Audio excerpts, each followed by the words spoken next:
Welcome to a journey into one of the darkest stories ever recorded in the Missouri Ozarks.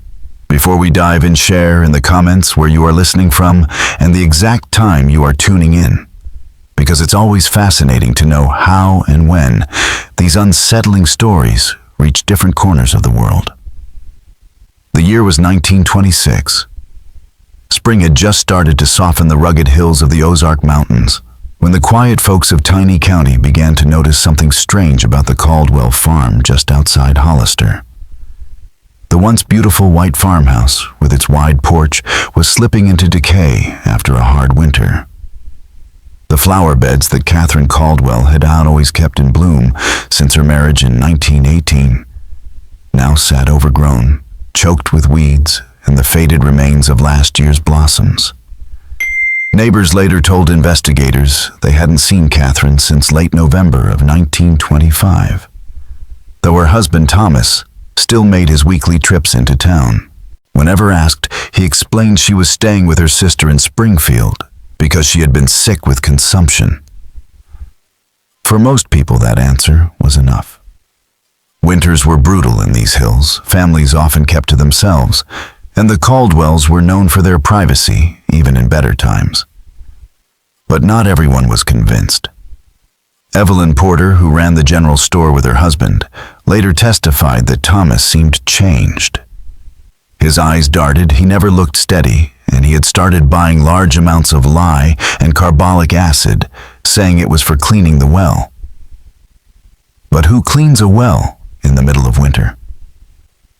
The truth began to surface on April 16, 1926, when mail carrier Samuel Thornton arrived with a registered letter that required Catherine's signature. When Thomas claimed once again that she was away, Thornton noticed the sharp chemical odor drifting from the cellar and the way Thomas shifted to block the door. That was enough to raise suspicion. Within 3 days, Sheriff James Holloway and 2 deputies arrived at the farm. What they found in the root cellar beneath the kitchen would mark the case as one of the most disturbing in Ozark history. Official records were sealed for decades, and a courthouse fire in 1962 destroyed much of the evidence, leaving behind only fragments, transcripts, and a handful of photographs that still fuel speculation today. Before authorities could question him, Thomas Caldwell was discovered hanging from a beam in his barn. He left behind a journal that only deepened the mystery. The very first entry, dated December 3, 1925, contained just 4 chilling words. She isn't Catherine anymore. The region around Hollister had already been struggling during the early 20th century. The once thriving lumber industry was in decline, and many families barely managed to hold on to their land. But the Caldwells seemed better off than most. Thomas had inherited 80 acres and a small fortune from his father, enough to modernize the farmhouse with indoor plumbing, a luxury few neighbors could afford. Catherine Elizabeth Harlow came from a respected Springfield family. She had trained as a nurse during the Great War, though she never practiced after her marriage. Those who knew her described her as refined and educated, yet content with the simple, isolated rhythm of farm life. She kept a lush garden, canned food for the winters, and had a deep knowledge of herbs and remedies. She knew every plant in those hills, neighbor Mabel Jenkins later said, and people came from miles away when the doctor in Branson couldn't help them.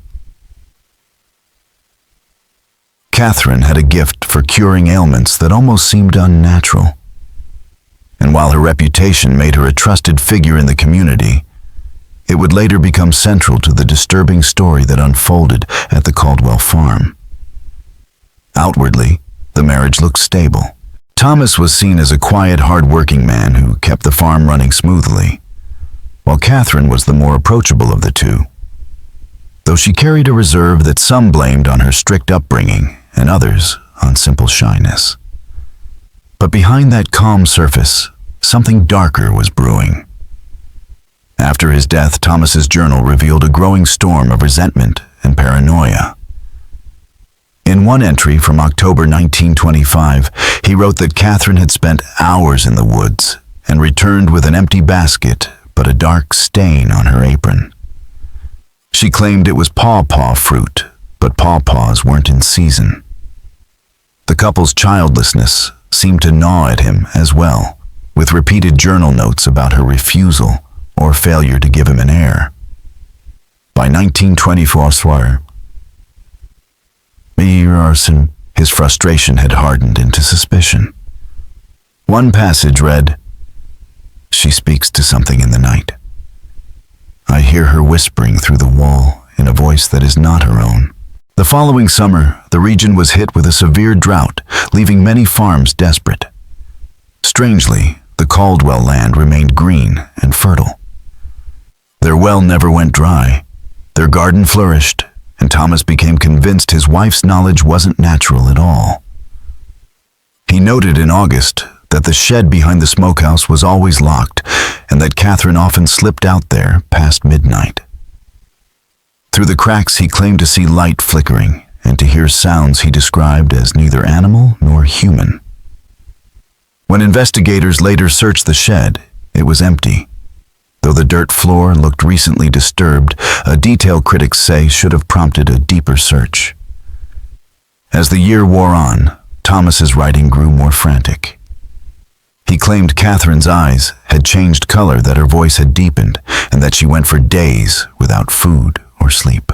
He described strange markings carved into door frames and hidden beneath furniture symbols he didn't understand, but believed were meant to trap him on the farm. By the final months of 1925, his paranoia was in full collapse. He wrote of dizziness, blurred vision, and a metallic taste in his mouth, all of which he was certain meant Catherine was slowly poisoning him. Medical experts who later reviewed the case believed Thomas's symptoms could have been signs of arsenic poisoning, a substance often found in pesticides, and something Catherine, with her background in herbs and chemistry, could have easily accessed. Others argued that Thomas might have been the victim of ergot poisoning, a hallucinogenic condition caused by fungus in contaminated grain, which could explain his paranoia and visions. By November, he no longer trusted his wife. He slept in the barn, only entered the farmhouse in daylight, and refused to eat anything she prepared. His journal turned into a ledger of her movements. The last time anyone saw Catherine alive was November 28, 1925, at Porter's General Store, where Evelyn Porter recalled she appeared distracted while purchasing large amounts of salt and several yards of white muslin cloth. What happened after that remains speculation. The journal shows a gap between November 29th and December 3rd. When entries resumed, Thomas wrote only 4 words: "She isn't Catherine anymore." What followed was a clinical, almost detached description of preservation techniques that shocked investigators. He claimed to have drawn from her books, though none were ever found. The methods resembled chemical embalming, but with strange herbal mixtures and ritual-like instructions. When Sheriff Holloway and his deputies finally entered the Caldwell cellar in April 1926, they expected to find a body. Instead, they stepped into a nightmare. The cellar walls were covered in symbols drawn with a mix of ash-red clay and human blood. On the dirt floor, a perfect circle held 7 glass jars set in a deliberate pattern. Each jar contained preserved human tissue, later confirmed to belong to an adult woman. Yet Catherine's body was missing. The most chilling discovery was what Thomas had called the vessel. In the northwest corner, hidden behind shelves of canned goods, stood a life-sized figure made of white muslin cloth stitched with black thread to resemble a human face. Inside its fabric shell were Catherine's bones packed with salt-dried herbs, human hair and nail clippings, each piece carefully arranged in anatomical order. The skull was missing. Thomas's final journal entry, dated April 13th, 3 days before the mail carrier's visit, read, "I hear her voice from the woods now. She has found another vessel. I failed to contain her. May God have mercy on us all." A search of the surrounding forest uncovered nothing definitive. though trackers reported strange patterns in the brush leading toward an area known locally as Stillhouse Hollow. The official conclusion declared that Thomas, consumed by madness, murdered his wife. The case was closed in June 1926, with Catherine legally declared dead and Thomas named her killer.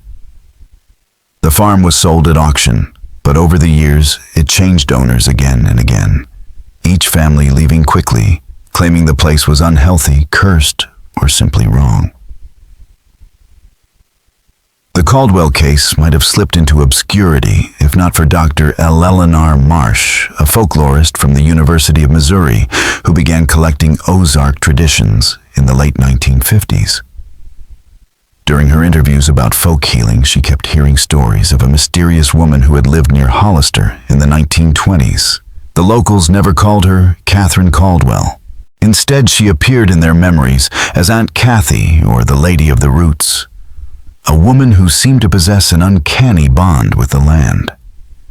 They claimed she could speak to plants, knew remedies beyond common knowledge, and carried secrets of the natural world that blurred the line between folklore and fact. Even more curious, some of the older informants swore that this woman had not died at all, but had simply returned to the forest once her human life had run its course. Intrigued, Dr. Marsh sought access to the Caldwell files in 1962, only to discover that many had been destroyed in the courthouse fire. The fragments that remained were enough to convince her that what happened at the Caldwell farm was far more complex than a murder born of madness. She pressed on interviewing survivors and tracking down relatives. In 1964, she uncovered the most startling lead of all, Catherine's younger sister, Virginia Harlow Peters, living in a Springfield nursing home. At first, Virginia resisted refusing to speak of her sister, but eventually she revealed a secret long buried by the family. Catherine had not been born a Harlow at all. Around 1896, when she was about 3 years old, she had been discovered wandering alone in the forests of Shannon County, near the family's summer cabin. She could not speak, carried no identification, and appeared wild, almost feral. The Harlows, mourning the loss of their own daughter to diphtheria, adopted her and raised her as their own, inventing a false history to hide her mysterious origins. Virginia confessed that Catherine had always been different. Though she learned to talk quickly, she never seemed to grasp certain human habits. Their mother had to teach her how to smile on cue, when to express emotion, and what topics were forbidden in polite company. At night, she suffered terrible nightmares that shook the household awake. The strangest memory Virginia shared was Catherine's childhood insistence that she remember the trees from inside. The family forbade her from speaking of it, and eventually sent her to a strict boarding school to strip away what they saw as troubling fantasies. But Catherine never let go. She filled journals with drawings of plants unknown to anyone else, and scribbled in a language she said the forest had taught her. Each time their parents burned the books, she created more. To Dr. Marsh, the connection between this strange child and the woman later celebrated and feared for her uncanny plant knowledge was undeniable. Dr. Marsh suggested that Catherine may have endured some unknown trauma before being taken in by the Harlows, and that her fixation on the natural world might have been a way to cope. When that obsession was combined with years of isolation at the Caldwell farm and her husband's growing paranoia, the strange chain of events could be explained, at least in part. Yet many elements remain beyond reason. The symbols in the cellar, the deliberate ritual arrangement, and especially the missing skull, seem to draw on knowledge outside of any Ozark tradition ever recorded. Most unsettling were accounts from locals who swore they had seen a woman resembling Catherine wandering near Stillhouse Hollow long after her supposed death. In 1965, Marsh visited the Caldwell property, then a summer retreat for a retired couple from St. Louis. While examining the spot where the shed once stood, she unearthed a small metal box buried about 2 feet deep. Inside was a leather-bound journal in Catherine's hand. The early entries were careful and precise, but the handwriting unraveled into frantic scrawls near the end. Catherine's version of events told a story far different from Thomas's. She wrote of realizing in the summer of 1925 that her husband was poisoning her, convinced she was a witch. She described the bitter taste in her coffee, the powders in her stew, and her deliberate attempts to discard the food without him noticing. But despite her efforts, she grew weaker, her hair thinning, her nails discolored, her body failing. She claimed the forest itself was calling to her, offering safety at a cost she only half explained. To return, she wrote, "I must leave behind what was never truly mine." The last coherent entry, dated November 30th, read, "Tonight I begin the separation. The vessel will remain as evidence of what was done to me. The essence goes back to the waiting dark. Thomas will discover what he has created, but by then I will be beyond his reach." Marsh tried to publish her findings in 1966, but academic journals dismissed her work as sensational fantasy. Undeterred, she pursued her research alone, tracing similar cases of people in the Ozarks who were said to have strange ties to the land and who often met violent or unexplained ends.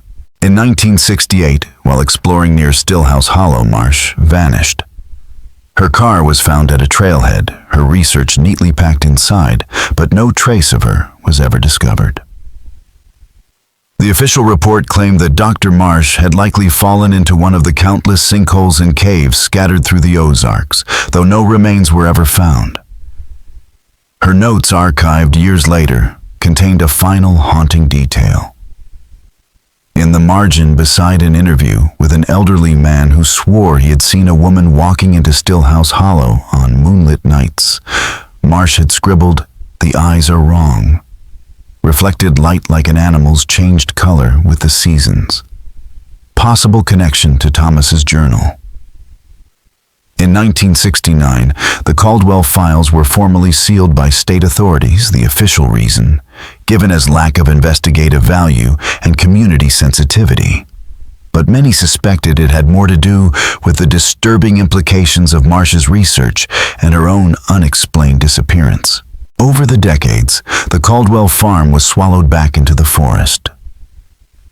Stillhouse Hollow remains untouched by development, despite its beauty avoided even by hikers who say the air there feels wrong, heavy, unwelcoming. Some claim to see a woman in the trees, pale and watching who vanishes when approached. These sightings occur most often in early spring and late autumn, the times Ozark folklore marks as thin seasons, when the veil between worlds is weakest. What really happened to Catherine Caldwell in the winter of 1925 remains one of the darkest mysteries in Missouri history. Was she murdered by a husband driven insane by jealousy and fear? As official records conclude, was she slowly poisoned, as her own journal suggests, forced to attempt some desperate transformation? Or was she something else entirely, a feral child who never truly belonged to the human world, and who returned to whatever waited in the woods? Thomas's final entry left the most troubling possibility. If Catherine found another vessel, then what has been walking the hills around Hollister for nearly a century? In 1966, a surveyor for the Missouri Highway Department reported finding a human skull in a small cave near Stillhouse Hollow. By the time authorities arrived, it had vanished, though photographs clearly showed a cranium with deformities in the back of the skull that one examiner linked to abnormal brain development. The surveyor, Robert Hayes, claimed he felt watched the entire time and heard a woman's voice singing in a language he didn't recognize just before he found the skull. He refused to ever return, even when offered more pay, saying no job was worth it. What unsettled him most was a doll he found near the remains. Made of white muslin and stitched with black thread. Its face was distorted, its limbs elongated. It wasn't meant to be a person, Hayes later said. It was meant to be something pretending to be a person. In 1972, the Caldwell land was sold for the last time to a company that planned a lakeside resort. The project never broke ground. Construction finally began in the spring of 1973, but the project collapsed by summer. 3 workers independently reported seeing a woman who matched Catherine's description standing at the tree line, silently watching the demolition of the old farmhouse.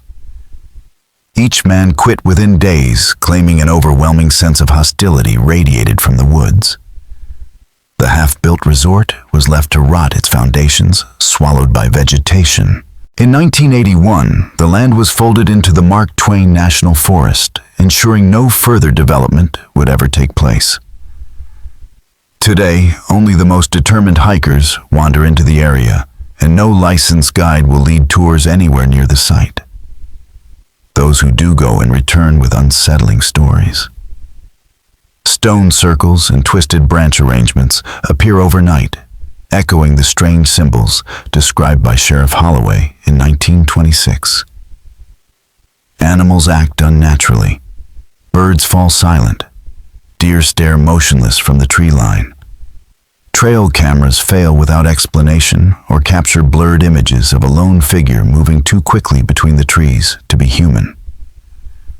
One of the most disturbing modern encounters came from Marcus Y., a forestry technician, in 1985. A respected veteran of the Forest Service, Y. spent 3 weeks cataloging tree diseases in the region. His reports were routine until his final day near the Caldwell property. "I've been hearing movement in the underbrush for days," he wrote. "At first, I thought it was deer or a black bear, but the timing is wrong. It stops when I stop, moves when I move. Today I saw her, a woman in old-fashioned clothes about 50 yards away. When I called out, she turned her head and her face changed. One moment it was a woman, the next it was something I cannot describe, and then it was a woman again. I am requesting reassignment immediately." His supervisor later confirmed Y returned visibly shaken and resigned within 2 weeks, saying only that he no longer went into the woods, any woods. In 1992, he gave a single interview to a graduate student researching Ozark folklore. He refused to elaborate, offering only one sentence. "Some things you see change the way you understand the world." That same shadow deepened in 1989 when highway construction between Branson and Hollister uncovered a hidden cave system 3 miles from the Caldwell land. Archaeologists documented evidence of ancient habitation stretching back thousands of years. Most striking were pictographs etched onto the stone walls. They showed human figures undergoing transformations, their limbs twisting into roots, their faces dissolving into leaves until they were indistinguishable from the trees. At the center stood a larger figure, half human, half forest, emerging from the wilderness itself. Radiocarbon testing dated the images to around 900 to 1000 CE, the era of late woodland and early Mississippian cultures. For some, these discoveries linked Catherine's story to something far older and more deeply rooted in the Ozarks than anyone had dared to imagine. The cave pictographs suggested a belief in beings that stood at the boundary between human and plant life. Dr. Redford noted in his report that similar images appear in obscure Ozark folk traditions, especially tales of forest wives or green women who emerged during famine or drought to share secret knowledge of healing plants before vanishing back into the woods. For researchers aware of both the Caldwell case and these traditions, the connection was impossible to ignore. Yet no deeper study was ever conducted. The cave system was sealed during highway construction, officially due to safety concerns, though rumors spread that the order came from far higher up the chain of state government. Decades later, the mystery resurfaced. In 2002, a group of folklore students from the University of Arkansas attempted an overnight investigation at the former Caldwell property. They set up recorders to capture environmental data using methods borrowed from paranormal research. But shortly after midnight, they abandoned their camp, fleeing so quickly they left equipment behind.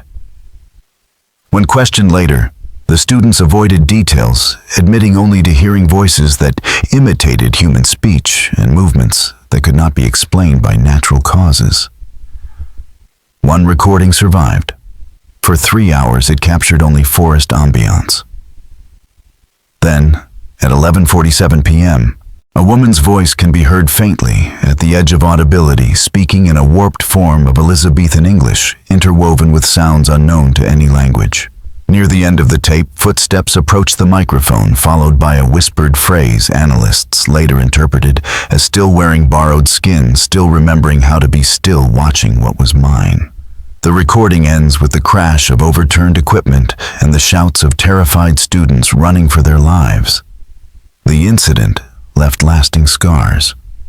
Melissa Carter, the group's leader, was hospitalized for 3 weeks with what doctors described as acute stress reaction with dissociative features. She eventually returned to her studies and wrote a thesis titled Liminal Entities in Ozark Folklore, the intersection of memory and landscape. The work hinted at her experience without naming the Caldwell case directly. But in a private letter to her advisor, Carter confessed what we encountered wasn't a ghost in the usual sense. It wasn't the spirit of a dead person clinging to this world.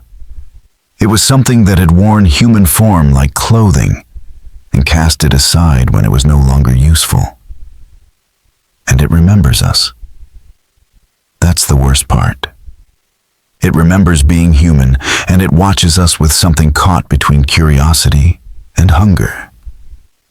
Carter left academia soon after abandoning fieldwork entirely. Her current whereabouts remain unknown. In the years since, interest in the Caldwell mystery has only grown, drawing folklorists, paranormal researchers, and storytellers alike back to the shadowy edges of Stillhouse Hollow.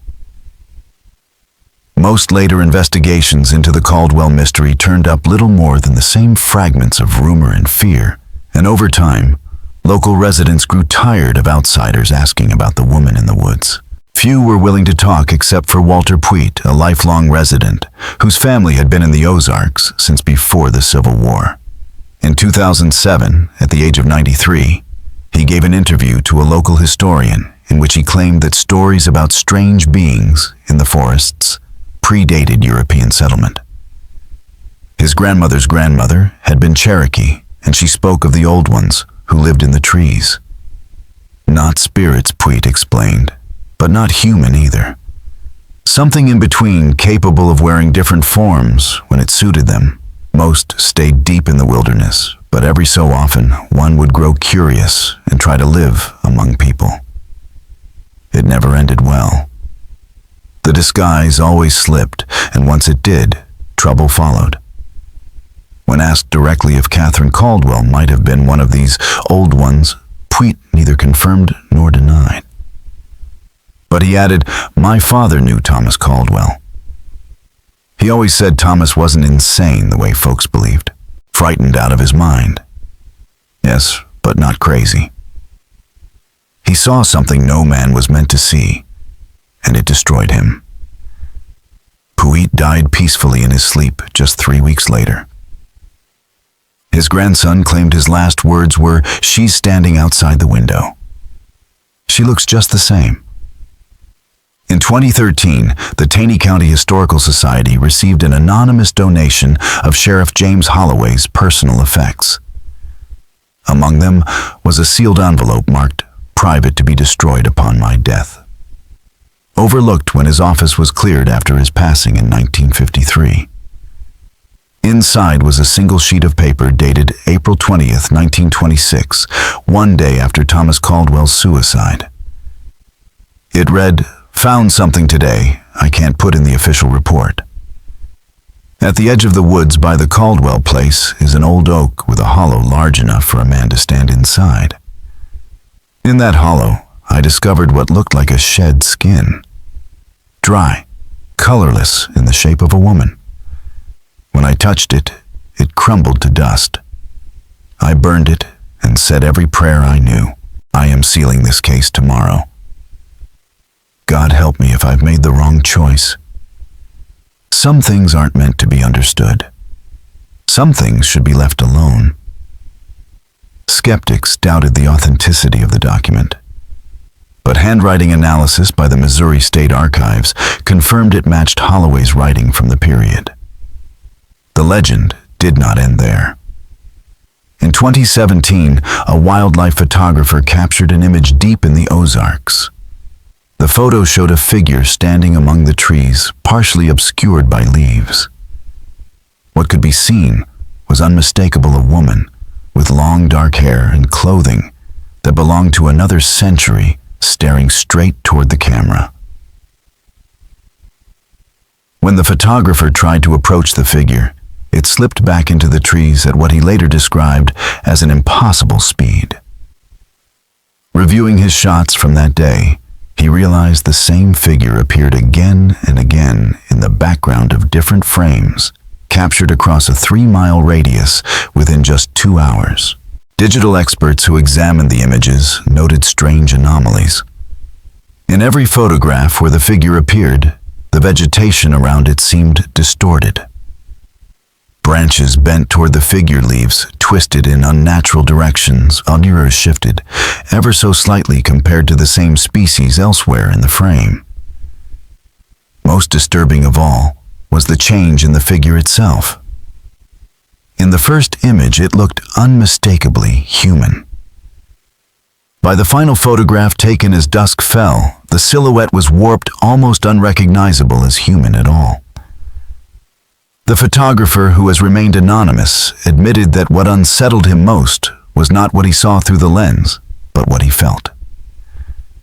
"I've worked in national parks across the country," he said. "I've faced bears, mountain lions, even wolves. None of that frightened me. But whatever watched me from those trees wasn't wildlife. It was something else entirely. Something that knew me better than I knew it." The Ozarks have always held their secrets.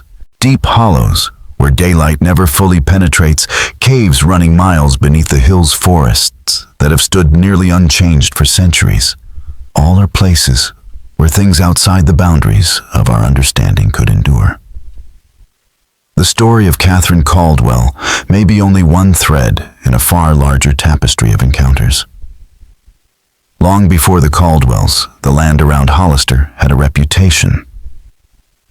Native tribes avoided Stillhouse Hollow, with the Osage calling it the place where the trees watch.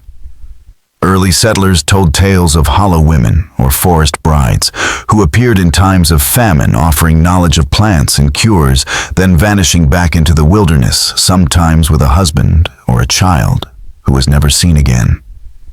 Outsiders dismissed these as superstition, but the stories survived in oral tradition. Folklorist Vance Randolph, who chronicled Ozark customs in the 1920s and 30s, privately recorded accounts of what locals called tree women or hollow people. Though he never included them in his published works, his notes reveal unease at the consistency of the tales. Communities separated by miles with little contact described the same unsettling figure. A woman who seemed human at a distance but revealed subtle wrongness up close. A woman who was not what she appeared to be. Eyes that glimmer like an animal's skin, that shifts when the light strikes it. A voice that carries sounds no human throat could ever make. And always the unshakable bond with the forest. The stories say these beings eventually return to the trees, leaving behind only their discarded clothing. Or in darker tales, what looks like a shed human skin. Folklorist Vance Randolph, who once documented these traditions, abandoned the subject entirely after a troubling encounter near Hollister in 1934. He never wrote about it directly, but among his surviving field recordings is one fragmented interview with an elderly woman who claimed to have known Catherine Caldwell. The recording is barely audible except for one clear passage. She wasn't never what you'd call a natural woman. She knew things nobody taught her in them eyes. I only saw them change the once, but once was enough. Some folks said Thomas killed her, but they got it backwards. Whatever walked out of them woods in 1896 went back in 1925. Only difference was, it knew us better the second time. In more recent years, scientists studying the forest around Stillhouse Hollow have noticed anomalies that deepen the mystery. A 2010 botanical survey recorded plants thriving outside their natural ranges and hybrids no evolutionary process could easily explain. Dr. Lauren Mitchell. The botanist leading the study wrote that certain sections of forest showed what she called accelerated adaptability plants, responding to changes with an almost conscious speed. Soil samples revealed compounds, unlike anything in the natural record molecules, resembling the neurotransmitters of a human brain. It was as if the forest itself had begun to develop an intelligence. Mitchell suggested further study, but her funding was quickly denied, and she was quietly advised to move on to safer topics. Those who spend real time in those woods describe something science cannot quantify. A constant feeling of being observed not by another person, but by something that comprehends thought in ways alien to human experience. Retired park ranger David Holcomb, who patrolled the region for nearly 3 decades, described it in a memoir his family published after his death. You never feel alone out there, even when you know for sure you are. Most of the time it's not hostile, just watchful, like you're being studied. But near Stillhouse Hollow, it changes. The air feels heavy, time drags, and you know you're being measured against some standard you don't understand. And sometimes you hear a woman humming at the very edge of hearing. That's when you leave. Quickly, for those who know the story. The forest around Stillhouse Hollow remains a place to be avoided, especially at dawn, at dusk, or during the change of seasons when old folklore claims the boundary between worlds grows thin. Parents still warn their children not to wander near the hollow, and with good reason. In 2008, 2 teenage boys from Branson vanished after boasting they would camp at the old Caldwell property to see the ghost lady. Their tent and supplies were found intact 3 days later, abandoned but undisturbed. Half a mile deeper into the woods, searchers discovered something far stranger. Both boys' shoes placed neatly side by side at the base of a massive oak tree. No other trace of the missing teenagers was ever found. Months later, the mother of one boy began receiving anonymous letters postmarked from different towns across the Ozarks. She believed the handwriting belonged to her son, though the content was fragmented and disturbing. The skin doesn't fit right at first. They speak through the roots. We remember being you. Authorities dismissed the letters as a cruel hoax, but the mother never accepted that explanation. Until her death in 2015, she insisted that something in the forest had taken her child, not killed him, but changed him into something unrecognizable. He's still out there, she told a reporter, not as himself anymore, but as part of whatever lives in those trees. Sometimes I drive to the forest's edge and sit in my car. I can feel him watching. Not my boy, but not gone either. Just different. During the original search, soil and vegetation samples collected near the oak tree where the boy's shoes were discovered revealed anomalies strikingly similar to those documented in Dr. Mitchell's 2010 survey. Lab analysis showed abnormally high concentrations of dimethyltryptamine, or DMT, a powerful psychedelic compound. Though found in many plants worldwide, the levels measured in Stillhouse Hollow were far beyond anything ever recorded in North America. Dr. Jeffrey Harmon, a neurochemist who reviewed the findings, suggested such exposure could cause radical shifts in perception and consciousness, perhaps explaining the strange experiences so often reported in the area. Yet he admitted the chemical alone could not account for the consistency of these accounts, nor for the physical evidence tied to cases like the Caldwell disappearance. Something unusual is happening in that forest, Harmon wrote. Whether it's a natural phenomenon we don't yet understand, or something beyond science, the patterns spanning nearly a century point to more than folklore or hallucination. The mystery deepened further in 2012 when workers expanding a campground near Table Rock Lake unearthed a sealed glass jar buried in the soil. Inside, wrapped carefully in waxed cloth, was a bundle of papers dating to the early 1920s. The handwriting matched Catherine Caldwell. At first, the notes read like standard botanical observations, cataloging the plants of the Ozarks in meticulous detail. But as the years progressed, the entries shifted, documenting changes in tone and focus that grew steadily more unsettling. Catherine's recovered notes documented more than plant life. They described experiments with extraction methods for plant compounds, the effects of various preparations on herself and on animals, and increasingly, strange phenomena tied to specific locations in the forest. In May 1923, she wrote, "The hollow oak responds to blood. Even a pinprick causes visible changes. Leaves turn toward the source. Branches bend down. Roots emerge from the soil, reaching like fingers toward the offering. Most remarkable is the sound at the edge of hearing whispering or singing in a language I almost recognize." Later entries revealed her growing conviction that the forest contained what she called nodes of consciousness points, where the plant world had developed a collective awareness capable of interacting with human minds under certain conditions. She detailed experiments with native fungi, flowering plants, and mineral compounds from caves she believed could open this channel. In October 1924, she wrote, "The boundary between self and other dissolves. I perceive the forest not as many, but as one entity with countless expressions. More astonishing is its perception of me. It recognizes something familiar, something it remembers from long ago. It speaks through sensation, not language, but the meaning is clear. You were part of us once. You can be again." The final pages of Catherine's notes shift from scientific observation to personal fear.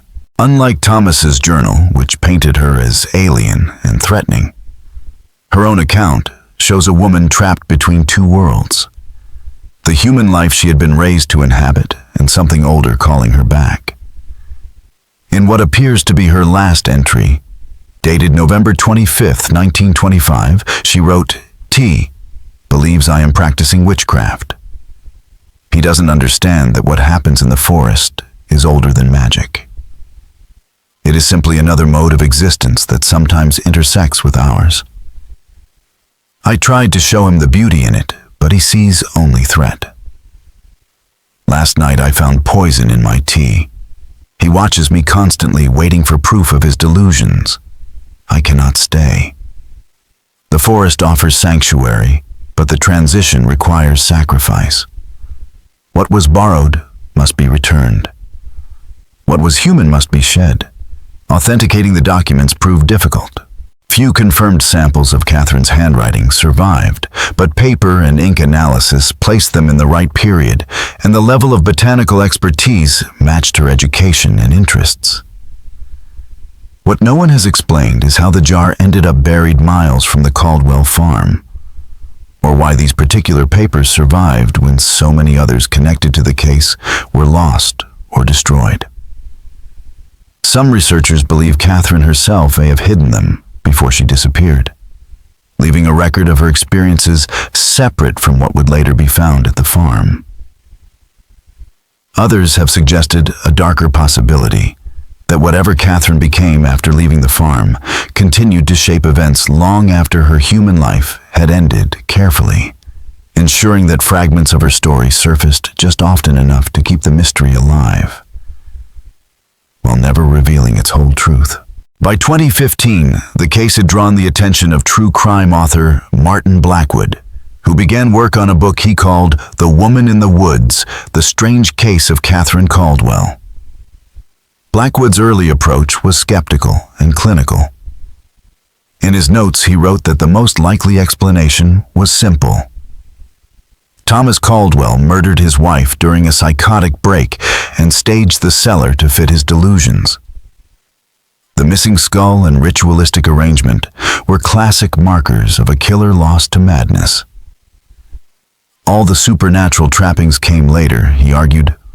Folklore twisting a brutal but ordinary crime into a legend that reflected cultural anxieties about the unknown. Blackwood interviewed local historians, descendants of those involved in the case, forensic specialists, psychologists, and folklorists. He even visited the Caldwell property, now swallowed by the Mark Twain National Forest, accompanied by a ranger and a photographer, to document what traces of the old farm remained. But 3 months into his research, something shifted. His notes became scattered, jumping between unrelated details filled with rambling accounts of dreams that had little connection to the historical record. In these dreams, he claimed to speak with Catherine Caldwell, not as a ghost, but as a dispersed consciousness spread through the living forest.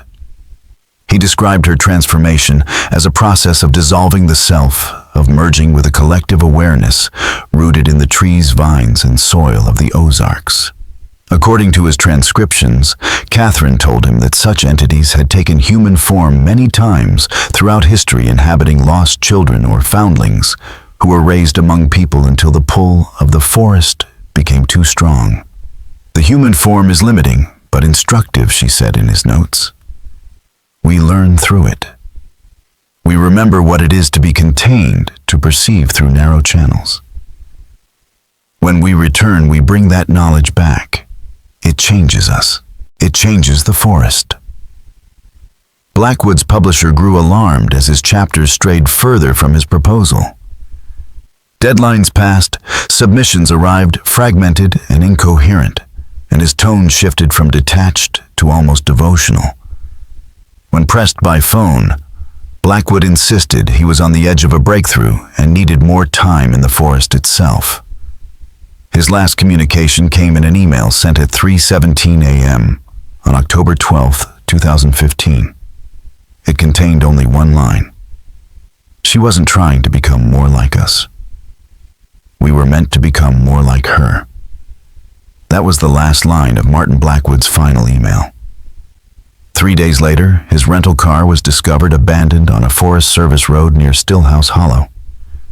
A search of his rented cabin in Hollister revealed walls covered with drawings of sprawling root systems interlaced with what looked like neural networks. Stacks of papers were covered in an unidentified script that linguists later suggested combined fragments of Cherokee syllabary with symbols eerily similar to those described in the original Caldwell files. Despite an intensive search, no trace of Blackwood was ever found. His case remains open as a missing person rather than a presumed death for lack of remains. His unfinished manuscript was eventually published as Incomplete Investigations, The Caldwell Case and Other Ozark Mysteries. Though his family objected, arguing the work had been contaminated by whatever influence overtook him in those woods. The most significant scientific development came a few years later. In 2019, environmental researcher Dr. Amelia Chen published the results of a 5-year study on Ozark ecosystems.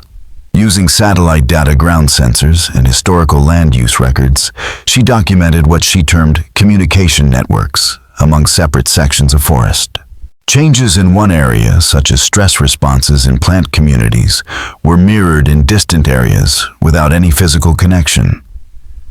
It was as though information traveled through channels invisible to current science. Most striking was that one of the strongest nodes corresponded precisely with Stillhouse Hollow. Recordings there revealed unusually high levels of bioacoustic activity, subtle vibrations emitted by vegetation that, when analyzed, formed patterns resembling non-human communication systems. Dr. Chen concluded that these findings suggested a kind of distributed awareness among plants that challenges our traditional definitions of intelligence. We assume consciousness requires a brain, she wrote, but this points to the possibility of awareness arising through other mechanisms entirely. In a later interview, when asked directly about the Caldwell case, she did not dismiss the connection.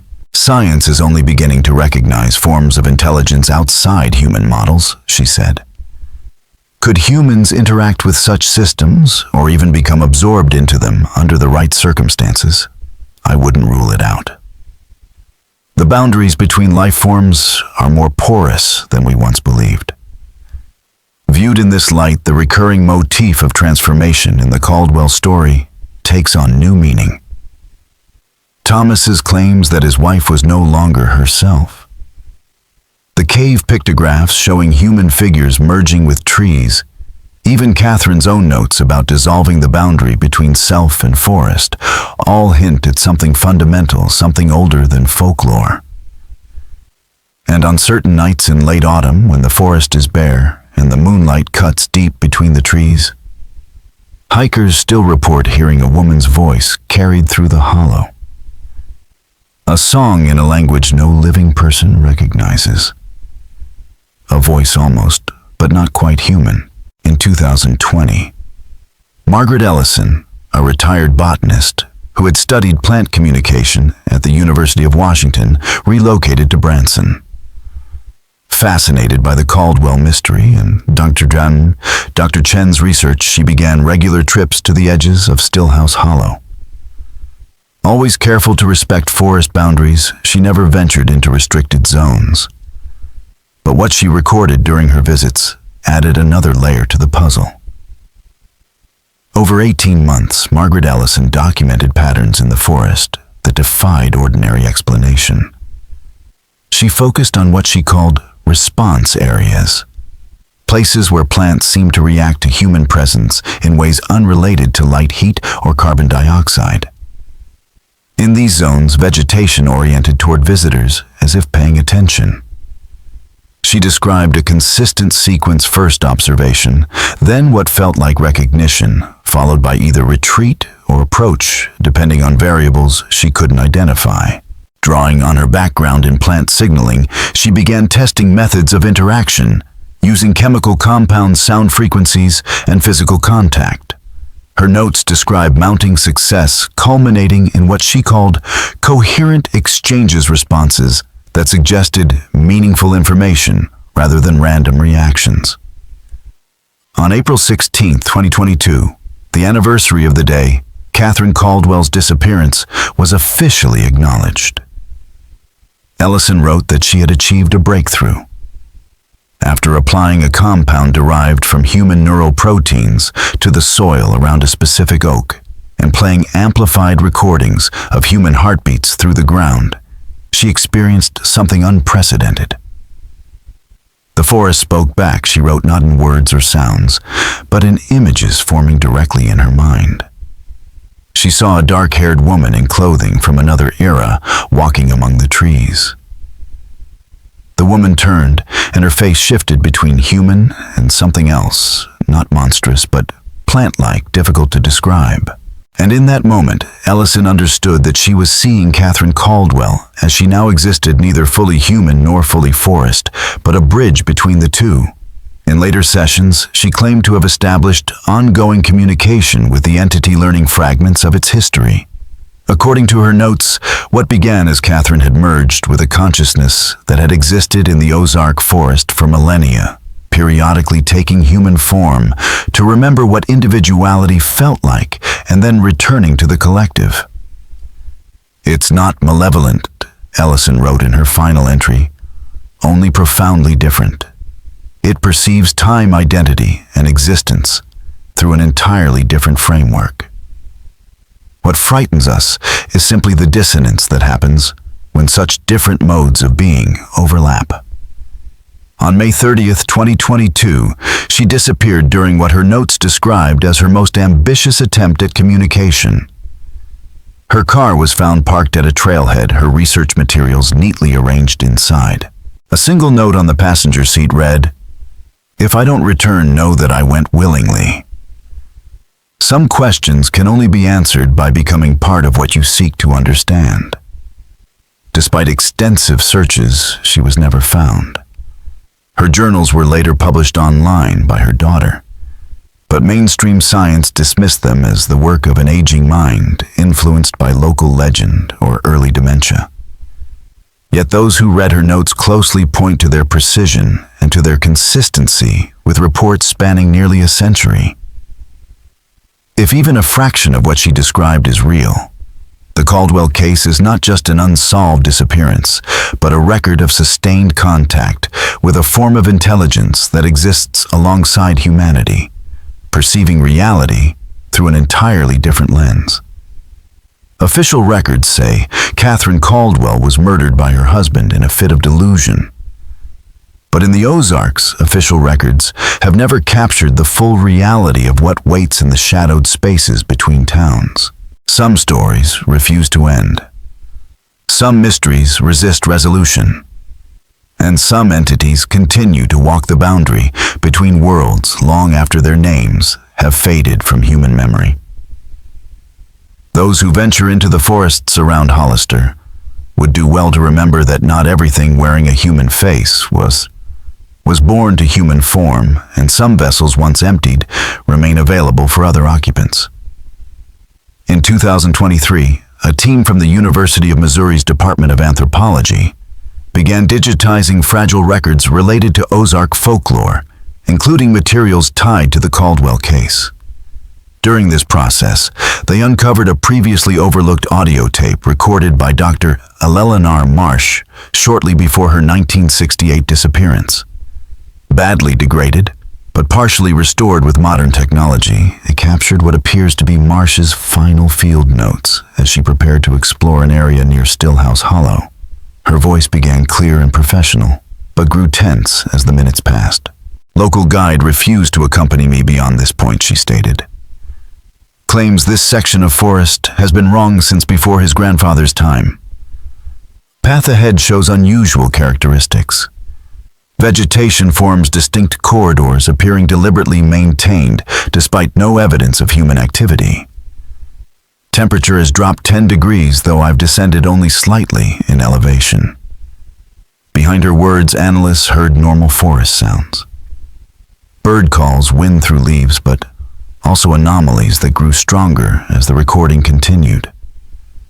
Certain frequencies were suppressed, while others were amplified beyond natural limits, a pattern one expert described as acoustic manipulation of the environment, as though the forest itself were controlling what could be heard. In the final minutes, Marsh described a clearing absent from any map, a ring of stones surrounding an enormous oak. As she approached, her notes became fragmented. Bark patterns forming symbols like those in the Caldwell cellar. Movement inside the trunk. No wind. Something else. Cavity forming. "She's here. Catherine." The recording ended abruptly with what specialists identified as a massive infrasonic event, a low-frequency sound powerful enough to disrupt equipment. The last audible element was a woman's voice, distant but clear, saying words linguists interpreted as, "I've been waiting for someone who could understand." This recording, authenticated by independent experts, strongly suggests that Dr. Marsh's disappearance was directly tied to her investigation of the Caldwell case, and that whatever she encountered in the forest that day was connected to the events of 1925 and 1926. It also implies that the entity associated with Catherine Caldwell has maintained awareness and agency for decades after her supposed death. The sound still echoing through Stillhouse Hollow is not Catherine's voice. It is something older. Something that merely borrowed her form for a time. Something that has returned to its original state but retains enough memory of humanity to watch us from between the trees. If you find yourself in the Missouri Ozarks, near the site of the Caldwell farm, and feel unseen eyes tracking your movements, don't look back. Some gazes are not meant to be met. Some knowledge was never meant for human minds, and some mysteries are warnings rather than puzzles to be solved. The case of Catherine Caldwell reminds us that in certain remote places, the line between folklore and fact grows dangerously thin. What walks there may wear a familiar face and speak in a human voice, but carries within it something older, something that remembers when forests were endless and unbroken, when human settlements were rare, and when the dark spaces between trees were respected as territories where other rules applied. On your next woodland walk, listen closely. That sound behind you may not be just the wind moving through leaves. That soft rhythm may not be the forest settling as daylight fades. Sometimes footsteps follow just far enough behind to remain unseen. And sometimes a whisper almost too faint to hear carries words shaped by something that has spent decades perfecting its imitation of speech. A voice that knows your name before you speak it, that remembers you from before you were born, that waits patiently for you to step just a little farther from the path. Some say Catherine Caldwell still lingers in those woods. Others believe what watches was never Catherine at all, but only borrowed her form. Either way, Stillhouse Hollow remains a place where the unexplained is common, where devices fail without cause, where hikers lose time, and where the weight of unseen eyes presses so heavily that even skeptics hurry back before sunset. The truth of what happened in that cellar in 1926 may never be known, but something remains. Something that wears a woman's shape, that answers to a woman's name, and that carries in its impossible eyes the memory of a transformation no human mind can fully grasp. The case of Catherine Caldwell is not closed. It continues in the gaps between records in the shadows, between trees in the silence, between one footstep and the next. When you know with sudden certainty that you are not alone, remember this: not all mysteries are meant to be solved. Some mark the boundaries of where human understanding ends and older, stranger truths endure. The forest remembers what we have forgotten. Sometimes it gives that memory a shape, a voice, a purpose that extends far beyond the span of any human life.